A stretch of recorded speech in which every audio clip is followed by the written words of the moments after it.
Hey guys, Sarah Ansboury here, and I am at my home club, Palmetto Dunes, in Hilton Head, South Carolina. If you have not been here, you're definitely missing out.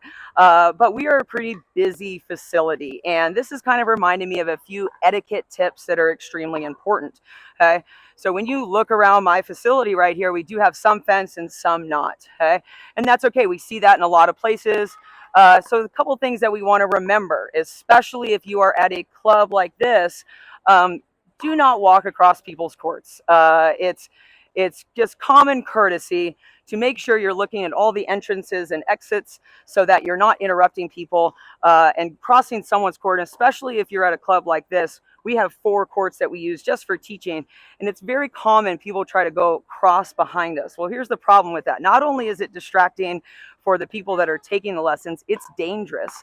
Okay, I've had many situations where a child has been accidentally hit because they're running across the court with their parents in the middle of a lesson. So as always, we want safety first. Okay, now along those lines, something very common, we send a ball to another person's court. It happens, it's an accident, but it still does.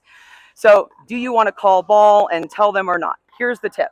If your ball is rolling into the court and it is a safety hazard, absolutely call ball. We don't want anyone to cut off. We don't want to run onto the court and grab it, but we just want to acknowledge it. Now, if the ball is rolling on the back fence, okay, and it's not interrupting play, don't do anything. Let the people on the court decide whether or not they want to call that a hindrance. That is their call. Okay. Now, just because the ball is on the back of the court does not mean you should walk on and get it. Okay. The proper etiquette to do is let the point finish.